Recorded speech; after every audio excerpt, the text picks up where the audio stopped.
003. Saya dari Prodi Administrasi Kesehatan Stikes Kampus Anonika. Di sini saya akan mempresentasikan materi yang berjudul Analisis Sistem Informasi Kesehatan di Fasilitas Kesehatan tingkat pertama, penggunaan Simpus di Puskesmas Randualam, Kabupaten Blora. Nah, di sini ada identifikasi sistem informasi kesehatan yang digunakan. Puskesmas Randualam menggunakan sistem informasi yang dikenal sebagai Simpus. Simpus merupakan aplikasi berbasis komputer yang dikembangkan untuk mencatat seluruh kegiatan pelayanan, pengelolaan data pasien, rekam medis, manajemen obat, hingga pelaporan ke dinas kesehatan secara elektronik.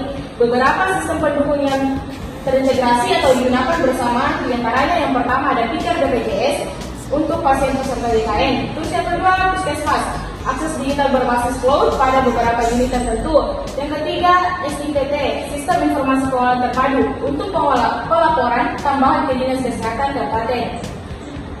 Terus ada komponen sistem informasi, input, proses, output pengguna. Yang pertama ada input, identitas pasien, itu ada NIK, KK, alamat, tanggal lahir. Terus yang kedua, keluhan diagnosis. Yang ketiga, tindakan medis, itu seperti pemeriksaan, terapi, rujukan. Yang keempat, jenis pelayanan seperti KIA, KB, gizi, imunisasi, dan umum dan gigi.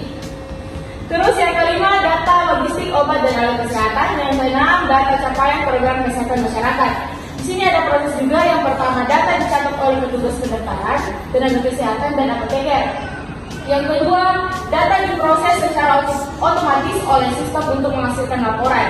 Yang ketiga, sistem terintegrasi dengan Dinkes melalui rekam otomatis bulanan. Yang terakhir, Simpus menyimpan dan menghasilkan rekam medis pasien.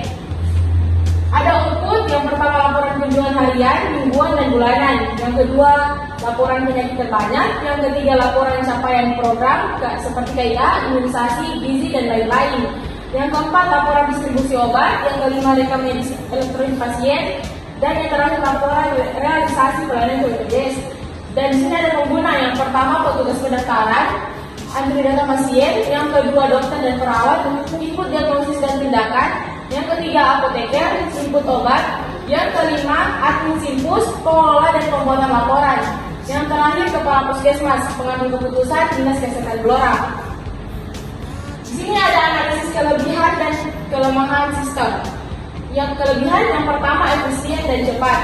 Proses pendaftaran dan pencatatan lebih cepat dibandingkan metode manual. Yang kedua, data terintegrasi, memudahkan koordinasi antar unit pelayan kesehatan karena semua data pasien terdokumentasi. Yang ketiga, mendukung akuntabilitas, laporan kegiatan dan penggunaan logistik lebih transparan. Yang keempat, memudahkan evaluasi kinerja. Kepala puskesmas dapat melihat realisasi pelayanan dan kinerja tiap unit secara real time. Dan kelemahan itu yang ada, pertama, ketergantungan pada infrastruktur. Jika listrik atau jaringan komputer terganggu, pencatatan tidak bisa dilakukan. Terus yang kedua, kurangnya SDM terlatih. Beberapa tugas masih belum optimal dalam menggunakan sistem digital. Yang ketiga, masih banyak proses manual. Beberapa pelaporan ke dinas kesehatan masih dilakukan manual karena sistem belum sepenuhnya terintegrasi. Terus yang terakhir, keamanan data kurang optimal.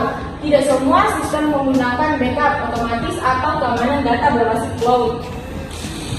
Sini ada juga saran perbaikan atau pengembangan. Yang pertama, integritas dan interoperabilitas dengan sistem nasional. Mengintegrasikan Simpus dengan platform nasional seperti Satu Sehat, Pikir, dan Sirana agar data pasien dapat digunakan secara lintas sistem dan mempermudah pelaporan ke Kemenkes. Yang kedua, penguatan kapasitas SDM.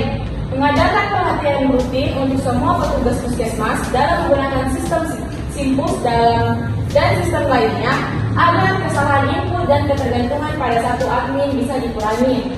Yang ketiga, pengembangan Simpus berbasis cloud. Mengembangkan Simpus menjadi versi berbasis cloud agar data bisa diakses kapan saja, dari mana saja, serta mengurangi risiko kehilangan data akibat kerusakan perangkat lokal. Yang keempat, tambahan fitur pemantauan real time. Membuat dashboard interaktif bagi kepala puskesmas untuk memantau jumlah kunjungan, stok obat, dan pelaksanaan program secara real time. Nah, kesimpulannya itu, dari studi ini disimpulkan bahwa Simpus di Puskesmas Randualam telah memberikan manfaat besar dalam menunjang pelayanan kesehatan, pelaporan, dan pengelolaan data pasien. Namun masih melakukan sejumlah perbaikan dalam hal pelatihan SDM, terintegrasi sistem, serta pemutakhiran teknologi agar sistem ini dapat berjalan lebih optimal dan berkelanjutan. Dengan sistem informasi yang kuat, pelayanan kesehatan di puskesmas akan semakin efektif, efisien, dan mampu menjawab tantangan pelayanan kesehatan masyarakat di era digital. Nah, sekian dari saya, itulah tadi materi yang saya paparkan. Sekian dari saya, wassalamualaikum warahmatullahi wabarakatuh.